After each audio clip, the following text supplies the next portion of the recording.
Hi, good day.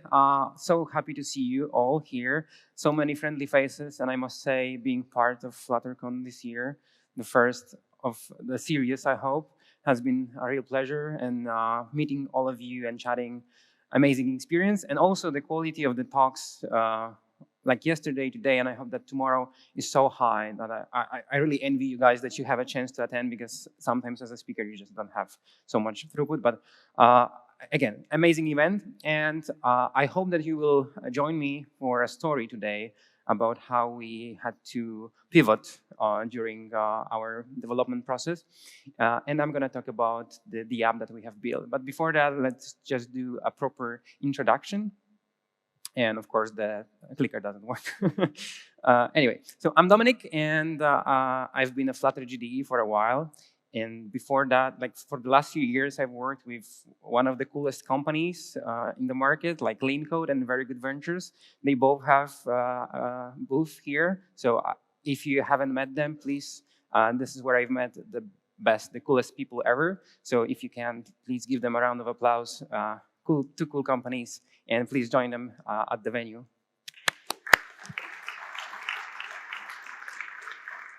And for the past year, I've joined a startup called Visible, and I'm going to talk about the story that we had to go through in order to kind of make sure that our app is able to sustain the popularity that we gained. So Visible is an app, is a tracker for people with chronic illnesses. This is an app that we developed because of the need in the community of people struggling with long COVID and chronic fatigue syndrome. So this is a tool that helps to pace people. And when building Visible, we were trying to optimize for how quickly we can deliver the app, for time to market. So the initial phase of development was kind of fast-paced, and especially we kind of inherited the project from a different contracting company. It was still good, but of course, whenever you join a company, you want to build it the way you would like to have it. But of course, we had to accept some trade-offs and take some technical debts that we wanted to repay later. So for instance, so the symptom tracker, in an essence, is quite a simple app. Like you can track your symptoms, make a journal. On a certain level, it's just a typical CRUD app. But of course, when you start working on that, you take a shortcut, you build like a simple thin backend layer, and there's a lot of things that you want to improve later down the line. But of course, more and more features need to be built. Like for instance, we have a wearable integration that took a huge part of our time. And for instance, I'm even wearing and testing this as we speak right now. I'm wearing this on my leg, but of course, you should wear it on your arm or hand. And of course, this has been a lot of work, and we have only a very small team of 2 developers, actually. So it's been quite a challenge. And for instance, for our small team, we had to take some shortcuts also in terms of the backend and network connectivity. So for instance, we chose like a low-code, no-code solution called Hasura. We also have a couple of cloud functions. So as you can see, it's all like startup vibes. A little bit different from what I've used to work in an agency where we would have like a proper infrastructure and architecture and so on and so forth.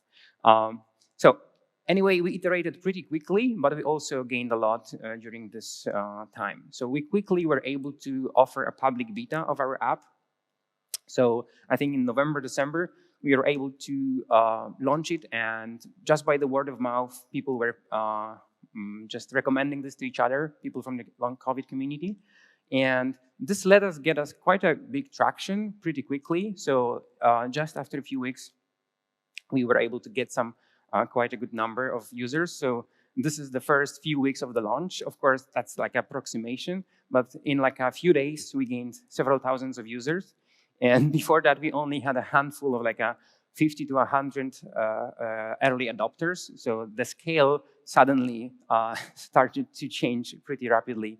And I mean, this was amazing for us because we've such a small team. We were able to like deliver the product to so many people, and for us, it was quite a surprise.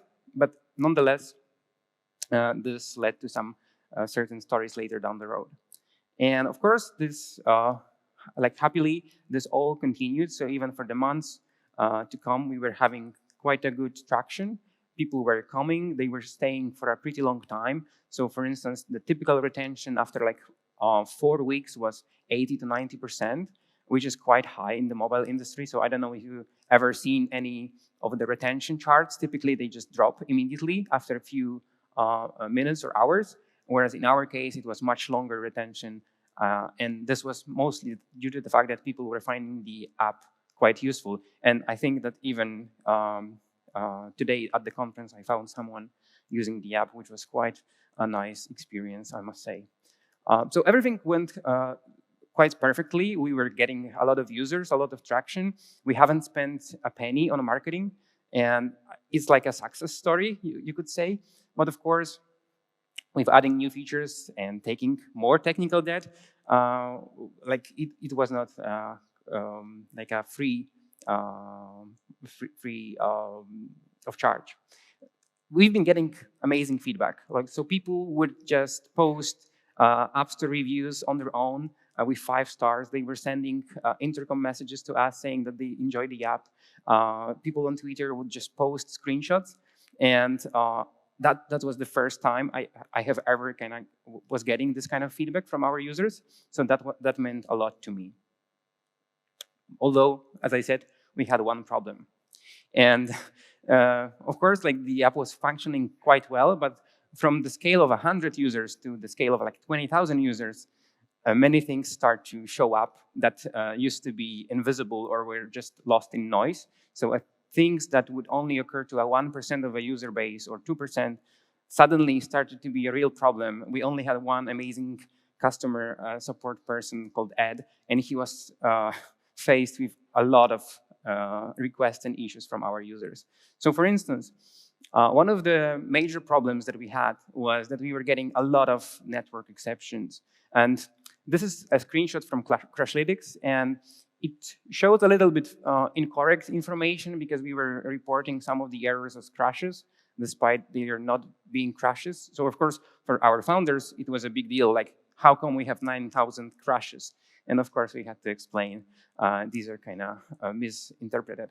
Anyway, as you can see, for this kind of user base, we had a lot of exceptions and crashes. And I'm not proud of that. But at the same time, that was a kind of trade-off that we had to accept at the very beginning. The worst would happen if somebody would just be stuck on a splash screen. And unfortunately, it would happen. But at the same time, these network requests were kind of transparent to the users. They were not really affected by that, thanks to the like really amazing tool that we had, Hasura, on our backend. But still, that was troubling, and we had to invest some time to make sure that we capture them and we handle them properly. So as every good developer, of course, what we did, we just put a lot of error screens in the app. So every time anything would fail, we wanted to know about it. So we put like a lot of error handlers and error states in the app. So it actually made the things worse because now users were aware that something's failing. Like if they see a snag bar showing from time to time that there's a failure, they are not happy about the app. They feel like the app is actually much worse than if you would hide all the issues.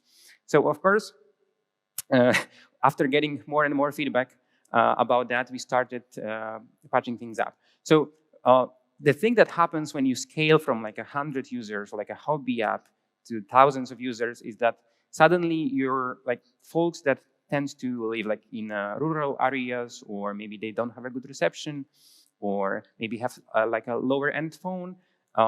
They become much bigger absolute number. And we as developers tend to only test our apps in like a very good, nice Wi-Fi connection. And it's like, even if you want to try your, let's say, resilience to network failures, you typically, what you do, you just turn on the airplane mode, and that's all what you do. And you feel like if you handle like connectivity state, that's all good. But in fact, it's much more nuanced and complicated. So as I said, we started patching things up, and it was quite a long journey of like trial and error. So for instance, we started with some obvious strategies that you would find in any ChatGPT response. What do you do to fix your network errors? You add retries, you add connectivity checks. So we used GraphQL library. So I've read that they support caching and optimistic updates and optimistic responses. So we, of course, added them, and the library called GraphQL, amazing name for a GraphQL library, was able to support this pretty well. And we used Hive cache for that. But it was kind of not enough. We are still missing some fundamental point in our architecture. So for instance, by using Hasura and WebSocket connection with our backend, we had a lot of traffic. It was very chatty. So any update would mean that the WebSocket would update immediately, and it would just consume a lot of bandwidth. And the chatty WebSocket would mean like that we had like high bills for the traffic from the server. Also, a continuous WebSocket connection means that you have a battery drain. And the architecture we had was that all the things were modular. So you would have a one WebSocket for your symptoms observations, another for your user information, another for your preferences. And it kind of became really hard to manage. And at the beginning, in the first month, it was quite fine. But then after 3 months, 4 months, suddenly when our entire WebSocket would bring all of the user observation anytime they change, you can imagine what happened. It would take so long time to update. So we started adding indices to the database. We started compressing that and so on and so forth. But it was all futile. Like everything that we were doing was still failing us to achieve like a really nice, resilient application. And just to give you a quick overview of the architecture, and I think it's not like super important about the implementation detail, but like I'm from the, let's say, realm of qubits and blocks, and this is where I feel the most comfortable. I'm not trying to be dogmatic about it, but it's like really convenient to have these layers, like distinct layers, when you try to manage your data in one place, you try to manage your front-end logic in another place, and then you proxy this through some repositories. It feels kind of backendish, but at the same time, it makes sense to me where I'm coming from. So we would have some clients like GraphQL client, or in case of our BLE integration, we would have our BLE client, and all of them would just pipe data to the upper layers. And the repositories were kind of proxy; they were just passing data. Some would say, and I know people like that in this room, that it's almost irrelevant, in like just a boilerplate that you could easily remove. But this let us actually add something in between the layers or on top of layers. So for instance, and back then I thought it's a really clever approach. So I started adding like behavior subjects so that the WebSockets would actually not have to be so necessary. So for instance, instead of keeping continuous connection with WebSockets, or like when the connection would fail, we would still have access to the data through the behavior subjects from RxDart. These are streams that kind of always give you the latest value. So you don't have to do the query to get the data. On the upper layer, we added something called hydrated block, which would mean that when you open the app, you would get like the previous state before from before closing the app. And it was working quite well, but at the same time, not everything was possible to cache this way. So we ended up in a situation where some of the things would cache, other things would not cache. Some of the things would update when a related object updates. Some of them would stay intact. So it became quite challenging again. And that was kind of, again, our failure in trying to solve this issue. And some of the frameworks out there, like Riverpod, they try to do even better job at this by caching requests, by caching your data, and providing you always the freshest information. But again, there was some fundamental challenge there. And even though we, again, reduced the number of network exceptions and problems, and people would not see the error screens anymore, they would have access to the data. In the Crashlytics, we would still see a lot of network errors, a lot of issues. And we were getting some reports from our users, much less, fortunately, but still, especially on iPhones, or iPads, we were getting like some requests from people. I'm getting some network issue. I'm seeing the snack bar, or I'm not seeing my data being saved. So you have to remember that we were still heavily reliant on GraphQL subscriptions. So for instance, when you would add your observation, it would go to the backend. You could, of course, have an optimistic response. So we would update the the query locally, and then the query would just update from the backend in a few seconds. So when you were adding your observation, you wouldn't see this in other places of the app until the round trip would actually happen. In some cases, it's like 200 milliseconds, so it doesn't matter. But like for many people, especially with low reception, it would mean like 10 seconds. And also, if you are our user for 6 months, you may have like hundreds and hundreds of different observations, so it would mean even longer. And we were kind of ignoring this for a while, but like a lot of the issues would be like that. Connection closed before full header was received. And many folks working with Dart have seen this in many different circumstances. And the worst part about it is that it's not reproducible.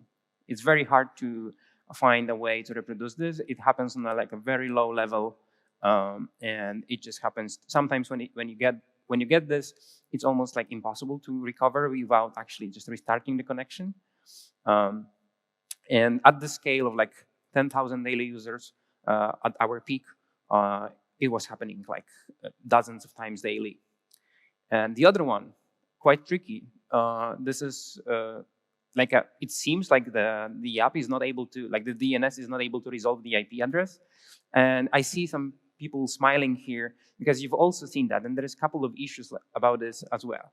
And no, at this stage, you just kind of want to give up. Like it's like impossible to resolve. And there's like a fundamental challenge there that you can try to patch all the things all the time, but suddenly, eventually, you will just end up on some unsolvable issues, and you have to just take a step back. One remark here is that some of the issues that we had were not even related to the architecture itself, I would say, or like the Flutter or Dart, but just the platform. So for instance, on iOS, and I'm not an iOS user, so this was kind of new to me, but sometimes on iOS, especially if you have like a battery saver or something, when you open the phone in the morning, there's no Wi-Fi, there's no cellular connection. So just for like 10, 20 seconds, there's kind of no internet. And the use case for our app was that you would open this first thing in the morning and you would do the check-in. So suddenly, especially if you would have, let's say it's been more than 24 hours since your last app usage, and you don't have this internet connection, and you open this, so we need to refresh the cache, so there is a network request. Your Firebase token would be expired, so it needs to be refreshed, and it would fail. And in our case, everything was driven by the Firebase authentication state. So if the Firebase token refresh would fail, suddenly all the related things would fail as well. So there was like a single point of truth, which was Firebase token. But at the same time, if it would fail, suddenly you would end up in an app that feels like you're logged out. So it was quite challenging. And then we had to just kind of take a step back and invent something new. So we took a new approach, and this is the thing that I want to kind of explain and discuss with you today, which was we realized that we need to make our app offline first. And there has been so many ways to do offline first. And I think on every DroidCon, there is at least one session that aims to explain how to build offline first apps in many different ways. And also in every major framework, like React Native, Xamarin, native stuff, they all have different approaches to how to do the offline stuff. And today I'm gonna show the approach that we took, which is again, something slightly different, but in a fundamental sense, it's reinventing the wheel. So I hope that it's gonna be more like an inspiration to you than like a ready recipe for anything. But at the same time, I also want to stress that I think there's also like a fundamental mindset change that needs to happen when thinking about offline first, especially because of the fact how we are being taught to build apps in general, mobile apps, web apps, it doesn't matter. But like we always are being taught in a way like there is here's how you build your network request, here's how you pass the data, and here's how you show it on the screen. Sometimes maybe you will have some error handler, but it's all coupled. So you have your button You press it, something happens, and you expect a response from the network. And I think this is like a fundamental mindset change where you try to decouple one from the other. So even in naive, crude implementations that, in a sense, our was pretty basic, you would just supply data to the app and the data would be sent to the backend. You need to make this mindset change. So the first thing is, of course, local storage. And it means that anytime you do any action or anytime you want to read something, you're not actually doing this from the network or through the network, you're doing this locally. And there is so many good options out there. And for instance, I think Realm is going to have a talk, or they had this today, about their option, which is amazing.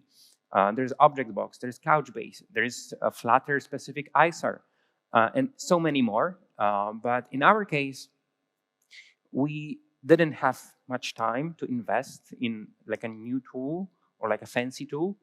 And also we had like a relational database on the backend. So now kind of thinking about document databases or NoSQL databases kind of was, again, a paradigm shift that we didn't have throughput to make. So we went with the SQLite, simple database that runs locally as a file. And there's an amazing library in Flutter called Drift. That's like a very similar to Room library from Android. And we've chosen that because it's just a solid, proven choice. It works on all platforms. You can access this from a native side. And this is important for us because, as I mentioned, we have a native wearable integration. So for instance, on Android, we have a foreground service, and we also want to access this database from this part. And I don't know why this clicker tends to fail. And the cool part about SQLite compared to the other options at this time is that SQLite can be accessed from the separate isolate. And it means that even if you have a huge query or you want to save a big batch of data, it will not junk your UI.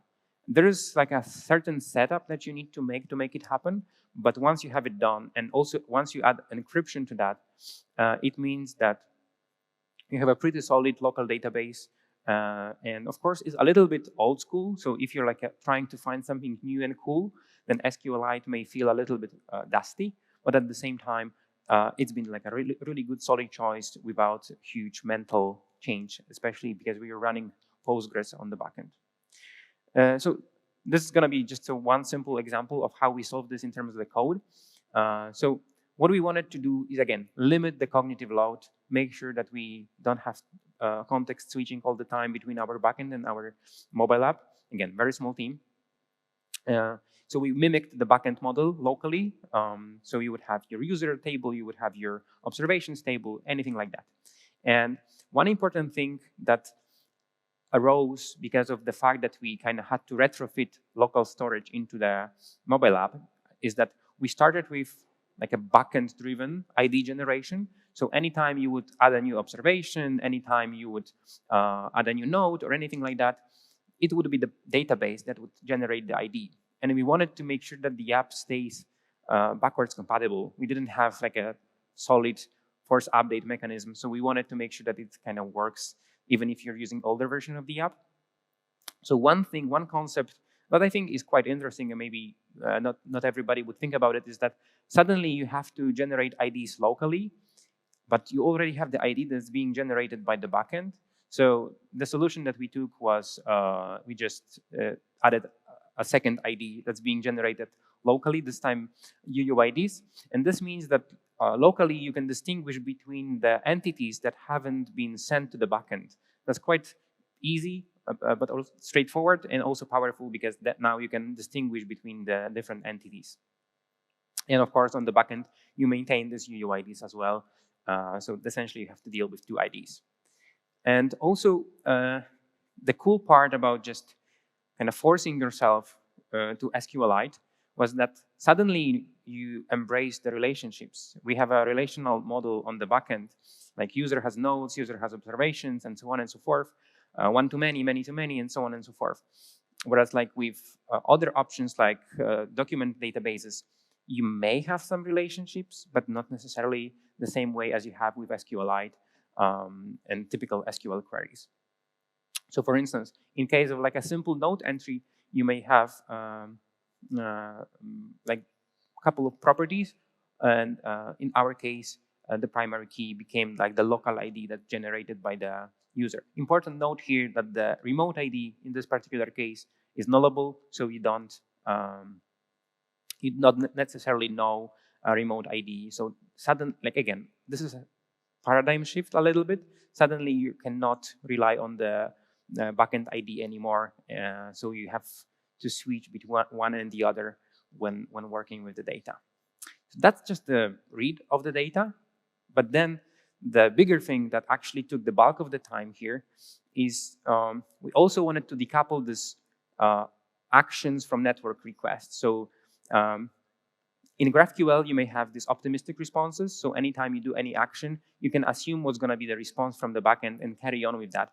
But for us, it was a bit cumbersome. So we also wanted to have this kind of experience with anything you do in the app.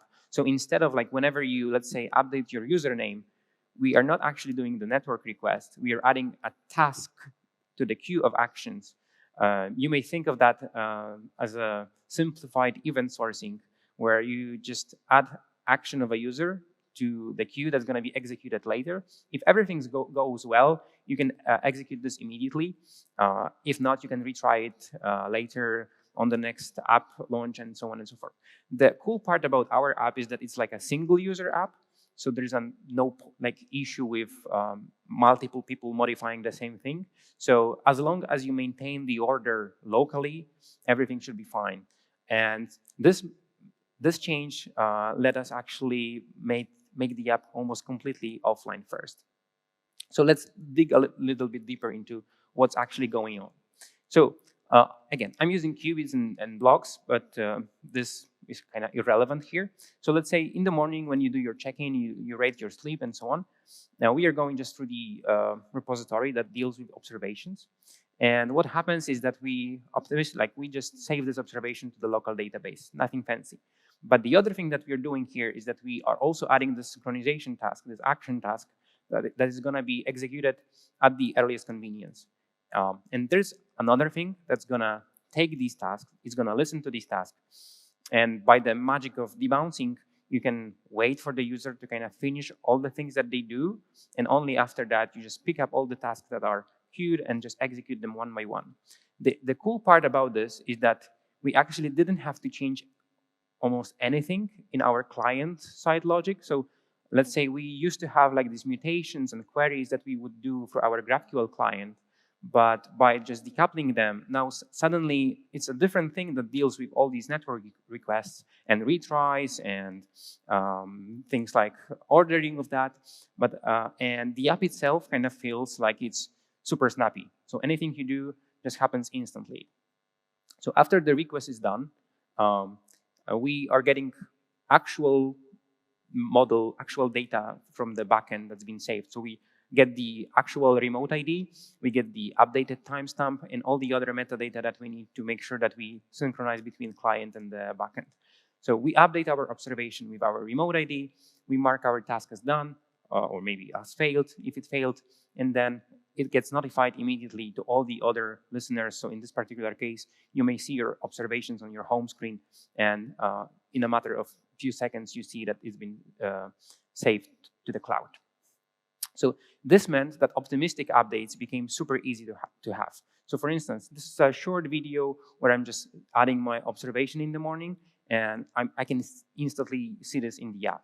And of course, it's not a big deal, but if you think about it, it's like you can use the app completely with no internet connection, do changes, update all the things, and it just doesn't matter. Like you can have, like for some privacy concerned folks, it may mean that you may use the app completely with no internet connection and do the analysis and all the stuff. There's a couple of things, obviously, that we still require internet connection for, but at the same time, this critical path that we have in the morning and in the evening, when our users may open the app in very odd circumstances, it means that they still have the internet connection.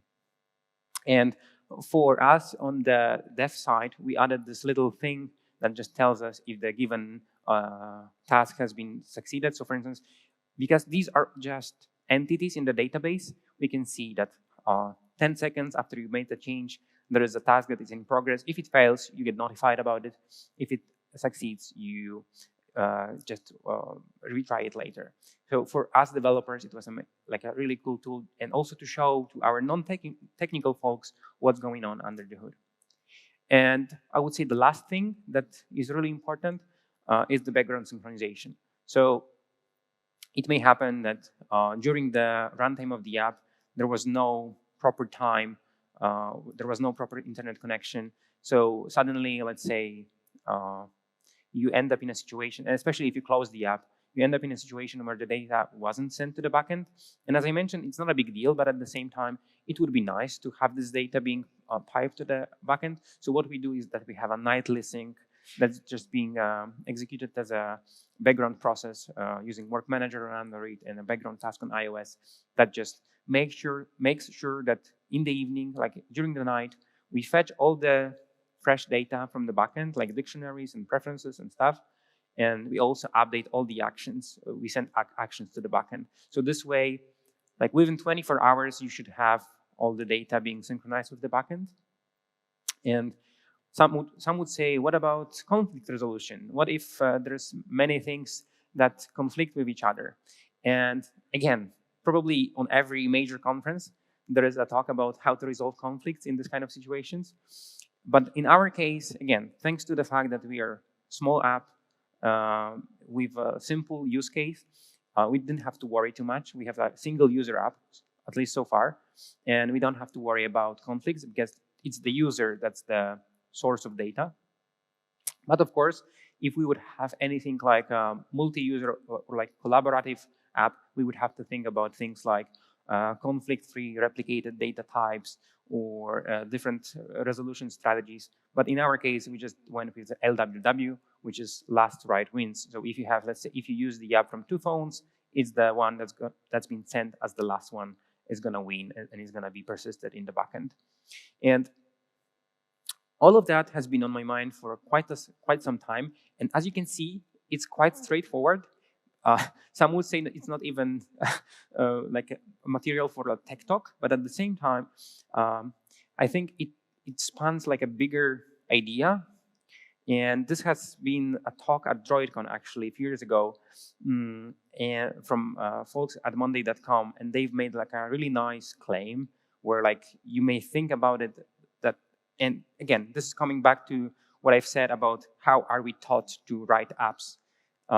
We tend to think about network failure as an error, but in fact, if you rephrase it and say that offline is not an error, offline is just another state of the app, and you try to find ways to completely ignore network failures or at least push them for later, then I think this statement is pretty strong. And I really recommend you checking out the talk from DroidCon from a few years ago, because it spanned this inspiration in me to eventually build something like that. And I've tried several times, and only the need, the problems that we had at our product made me actually implement that.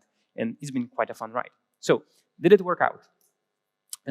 So I must say that once you looked at the stats, it's been amazing. So these are the stats just after the launch. And these are we still have a lot of exceptions, but fundamentally they were not network exceptions anymore. There were some, of course, like if you would try to use the app in like a VPN network or something, but suddenly we avoid completely decimated entire class of problems. And of course, it takes some time for the users to update to the newest version of the app, but everybody was relieved. The customer support finally had to focus on could focus on different issues. We as developers had a really nice relief that suddenly we can start working on new things. And the best part, I think, especially to the founders, was that we got lower bills from the Hasura, from the backend. So before that, as you remember, we had really chatty WebSockets that would update anytime anything changes. And with 25,000 monthly users, it would be quite a big check for us to pay. And just after the update, a few weeks later, our bills got really, really, really lower. So just to sum up, I hope that this kind of story um, inspires you a little bit to try something like that for your own. Um, and I mean, I know that it may sound a little bit simple, but for us, it's been quite a challenge and to deliver this, to just replace the wheels during the ride and still deliver new features. And also the feedback that we were getting from our users showed that they actually noticed that the app started to feel much more snappier. And for us, it's been an amazing journey, amazing achievement. I hope that this short story gave you this inspiration, and I'm looking forward to you folks if you have any experiences like that. Maybe you try this for yourself, or maybe you actually face a challenge like that, and this actually sparked some idea in your head. Thank you very much. That's going to be all for today.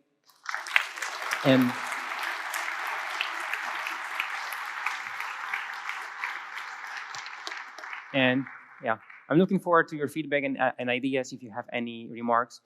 There's some materials and recommended reading and talks that I can share with you. It's available on my website /offline. And if you have any questions, I'm here to answer them. Thank you so much.